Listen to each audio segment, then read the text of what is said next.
মায়ানমারের দিকে এই মুহূর্তে নজর রাখতে হয়। মায়ানমারের আলফার 4টি ঘাঁটিতে ড্রোন হামলা চালিয়েছে ভারত এবং এই হামলার ফলে খতম হয়েছে আলফার শীর্ষ নেতা। আলফার ঘাঁটিতে হামলার কথা অবশ্য স্বীকার করেননি প্রতিরক্ষা মন্ত্রক। এই বিষয়কে কেন্দ্র করে বিস্তারিত প্রসঙ্গে চলে যাওয়া আমাদের সঙ্গে যুক্ত হয়ে গেছে মোহন রাও, প্রাক্তন সেনাকর্মী। আপনাকে নিউজ ভ্যানগার্ডের লাইভে শুরুতে স্বাগত জানাচ্ছি। নমস্কার নিউজ ভ্যানগার্ড সমস্ত দর্শক বৃন্দকে।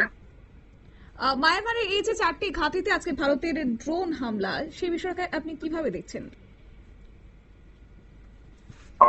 দেখুন, এখানে আপনারা ভালো করেই জানেন যে মায়ানমার অ্যাকচুয়ালি ভারতের বর্ডারের সাথে লাগোয়া একটা কান্ট্রি, যেখান থেকে আমাদের দেশে বহু পরিমাণে মানুষ ওখান থেকে এখানে আমাদের ঢুকছিলেন এবং তারা এখানে এসে বিভিন্ন ধরনের জঙ্গি হামলা, আপনারা মনেই আছে যখন উড়ি হামলার আগে যখন একটা আমাদের ভারতে ঢুকে একটা বড় একটা জঙ্গি কার্যকলাপ করা হয়েছিল, তখন আমাদের ইন্ডিয়ান আর্মি ভেতরে মায়ানমারের বর্ডার ভেতরে পর্যন্ত ঢুকে সেখানে তারা হামলা চালিয়ে তাদের যত জঙ্গি ঘাঁটি ছিল সেগুলোকে পুরো একদম গুড়িয়ে দিয়ে এসেছিল।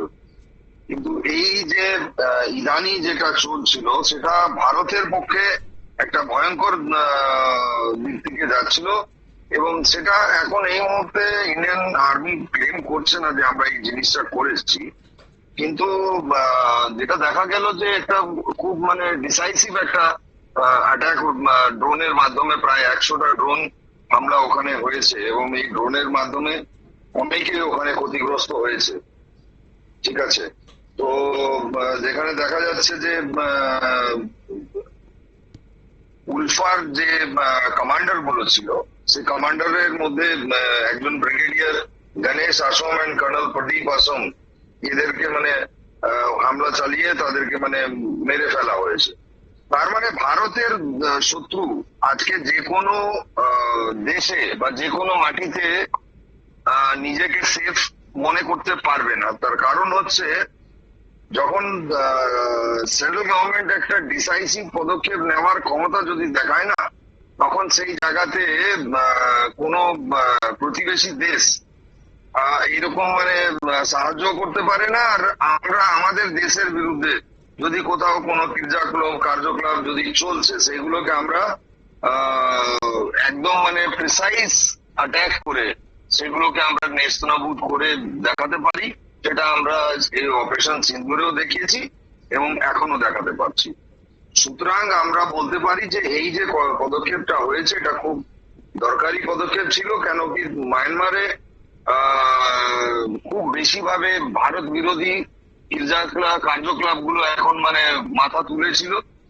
সেই মাথাগুলো, তার মধ্যে আপনার আসামের উলফা আবার ওখানে মাথা তোলার চেষ্টা করছিল এবং আসামের মাধ্যমে এবং মণিপুরের মাধ্যম দিয়ে এরা আবার সেই হামলাগুলো চালানোর যে চেষ্টা করছিল সেটাকে একেবারেই এই অ্যাটাকের মাধ্যমে সেনাবাহিনী কিন্তু ওটাকে নেস্তনাবুদ করেছে। তাদের যত ঘাঁটি ছিল সেই জায়গাগুলোকে ড্যামেজ করা হয়েছে। কিন্তু এখনো পর্যন্ত গভর্নমেন্ট এটাকে এগ্রি করছে না। কিন্তু যেটা আমরা মনে করি যে এই রকম প্রিসাইজ যে অ্যাটাক, সেটা নিশ্চয়ই একটা বড় অ্যাচিভমেন্ট বলতে পারি, সেটা যেই করে থাকুক না কেন। গভর্নমেন্ট অফ ইন্ডিয়া যতক্ষণ এটাকে অ্যাকসেপ্ট করছে না, তো ততক্ষণ আমরাও সেটাকে মিডিয়ার মাধ্যমে বলতে পারি না যে হ্যাঁ এটা আমাদের সরকার বা আমাদের আর্মি করেছে।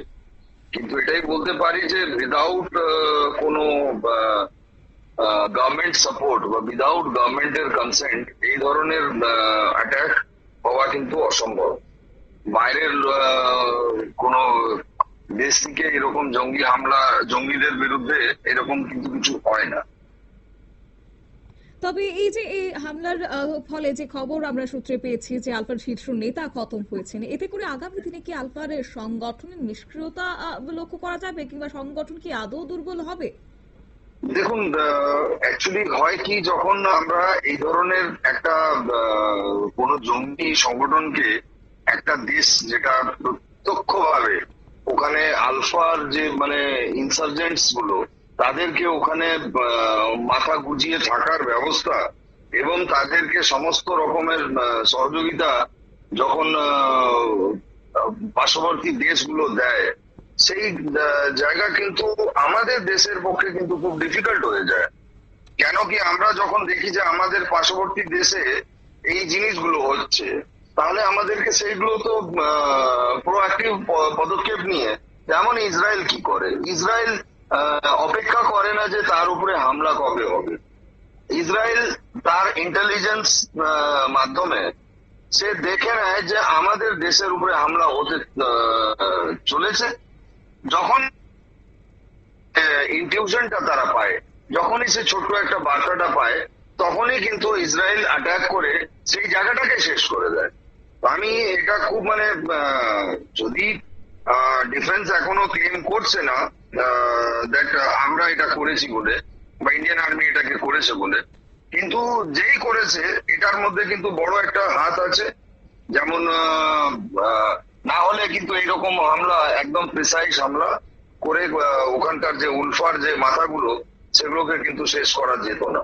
কেন কি এই জায়গাতে আইএসআই চাইনার সাপোর্ট, পাকিস্তানে আইএসআই ইন্টেলিজেন্সের সাপোর্ট, ইন্ডিয়ার যে টেররিস্ট অর্গানাইজেশন গুলো আছে, যদি এদেরকে যদি ফ্রি হ্যান্ড দিয়ে দেওয়া হয়, যদি এদেরকে ছেড়ে দেওয়া হয়, তাহলে আবার এরা রিগ্রুপ হবে, আবার এরা রিগ্রুপ হয়ে ইন্ডিয়ার উপরে, ইন্ডিয়ার ইস্টার্ন পার্ট থেকে আবার ইন্ডিয়াকে দুর্বল করার জন্য, যেহেতু নর্থ ইস্ট এখন ডেভেলপমেন্টের দিকে এগিয়ে যাচ্ছে, ওখানে শান্তি আছে, ওখানে ডেভেলপমেন্টাল প্রজেক্টস গুলো ভালো গতিতে হচ্ছে, তো সেগুলোকে কিভাবে ডিস্ট্রয় করা হয় বা কিভাবে ডিস্টার্ব করা হয়, এটা কিন্তু চাইনা ইস্টার্ন ইন্ডিয়া মানে বর্ডার থেকে এটা ইন্টারনালি এটা প্রুভন আছে ফ্যাক্ট কি তারা এটা করছে, এবং যার জন্য এই জিনিসগুলো হওয়া খুব দরকার ছিল।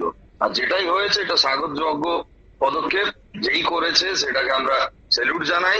কেন ভারত বিরোধী গতিবিধি যে কোনো জায়গা, পৃথিবীর যে কোনো জায়গায় হোক না কেন, সেগুলোকে আমরা এখন ট্যাকল করে তাকে শেষ করার মতন ক্ষমতা আজকে ভারত সরকারের কাছে আছে। অবশ্য একটা সময় কিন্তু 2012 সালের কথা যদি বলতে হয়, তাহলে কিন্তু আলফা সেখানে শান্তির চুক্তি করেছে। তারপরও বেশ কিছু ক্ষেত্রে দেখা গেছে পরেশ বড়ুয়ার নেতৃত্বে তারা রীতিমতো ভারতের বিরুদ্ধে নাশকতা তারা করে গেছেন।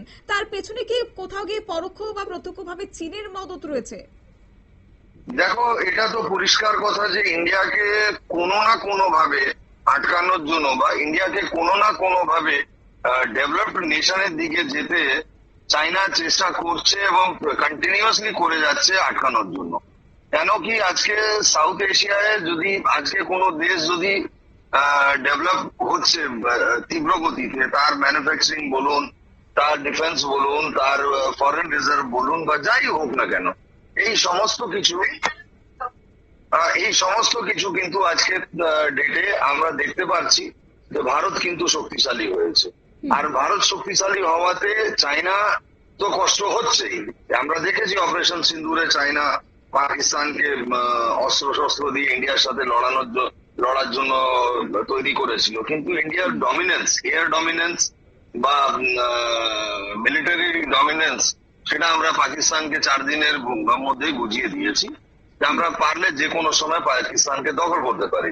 তো সেটা এখন কিভাবে ইন্ডিয়াকে ডিস্টার্ব করা হবে, ইন্ডিয়াকে কিভাবে একটা, যেমন আজকে রাশিয়ার মতন একটা এত বড় শক্তিশালী দেশ, যে দেশটা আজকে ইউএসএসআর হওয়ার পরে, ইউএসএসআর কে ভেঙে দেওয়ার পরে যখন রাশিয়া ঘুরে দাঁড়াচ্ছিল, তখন আজকে রাশিয়াকে একটা এমন একটা ছোট্ট দেশের সাথে মানে যুদ্ধে লাগিয়ে দিয়ে, আর চারিদিক থেকে ইউরোপিয়ান কান্ট্রি এবং আমেরিকা সব দিক থেকে সাপোর্ট করে আজকে রাশিয়াকে একদম পিছিয়ে দিয়েছে। আজকে রাশিয়ার কাছে নিজের ম্যানুফ্যাকচারিং, ডিফেন্স ম্যানুফ্যাকচারিং, তার সমস্ত কিছু কিন্তু পিছিয়ে গেছে, যার ফলে আজকে রাশিয়া নিজেকে খুব চাপে মনে করছে। আর তার যে ডেভেলপমেন্ট গুলো হচ্ছিল, সেই ডেভেলপমেন্ট গুলো সব কিন্তু আটকে গেছে। তো ইন্ডিয়াকে কিভাবে ছোট ছোট জিনিসের মধ্যে আটকিয়ে, দেখুন লড়াই আজকে যদি হয়, ধরুন আজকে যদি আমরা বাংলাদেশের সাথে বা মায়ানমারের সাথে ডাইরেক্ট যুদ্ধে যদি নামি, তো মায়ানমারের মতন দেশকে অ্যাটাক করে ক্যাপচার করা খুব একটা বড় ব্যাপার না, কিন্তু তাকে পূর্ণভাবে প্রত্যক্ষভাবে বা প্রত্যক্ষভাবে না হলেও ব্যাক সাইড থেকে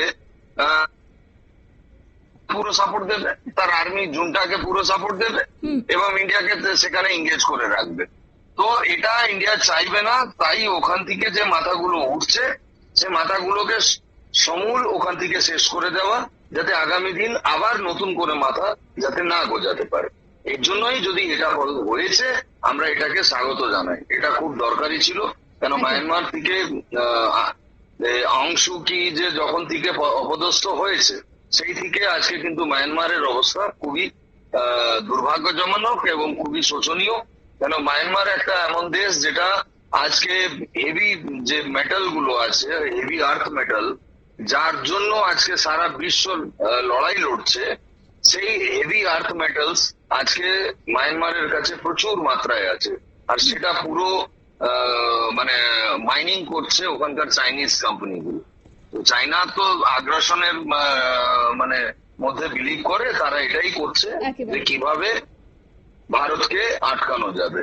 তো ভারতও ভারতের মতনই ইনডাইরেক্ট হোক বা ডাইরেক্ট হোক, আমরা আমাদের শত্রুগুলোকে যে মাটি থেকে উঠছে সেই মাটিতেই আমরা শেষ করছি। অর্থাৎ যদি হামলা প্রতিরক্ষা মন্ত্রকের পক্ষ থেকে সেটা এখনো কিছু না জানানো হলেও ভারতীয় সেনাবাহিনী তাতে সমর্থন করছে একেবারেই। অবভিয়াসলি আমরা দেখুন এইগুলো যদি আমরা যদি বলি যে আমরা করেছি, তো এটা মুখ পেটানোর কোনো দরকার নেই, এটা তো সবাই জানে বা জানতেই পারবে আজকে না হলে কালকে যে কে করেছে না করেছে। কিন্তু সেটাকে স্বীকারোক্তি দিয়ে ওখানে আমরা নিজেকে কেন মানে একজন আমাকে কাজে ফেলছে আমি গিয়ে তাকে প্রতিরক্ষা মন্ত্রকের পদক্ষেপের দিকে আমাদের অবশ্যই নজর থাকবে, তারা কি জানান। তবে অসংখ্য ধন্যবাদ মোহন বাবু আপনাকে আমাদের সময় দেওয়ার জন্য।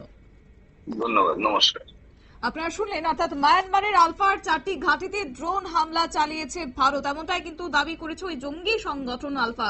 অবশ্য ভারতের প্রতিরক্ষা মন্ত্রকের পক্ষ থেকে এখনো পর্যন্ত সুস্পষ্ট কিছু না জানানো হলেও ভারতীয় সেনাবাহিনী যা জানাচ্ছেন, রবিবার কিন্তু 100টি ড্রোন হামলা সেখানে চালানো হয়েছে, যার ফলে আলফার যে শীর্ষ নেতা তিনি খতম হয়েছেন। নিয়ে নিচ্ছে ছোট্ট একটি বিজ্ঞাপন বিরতি, সঙ্গে থাকুন।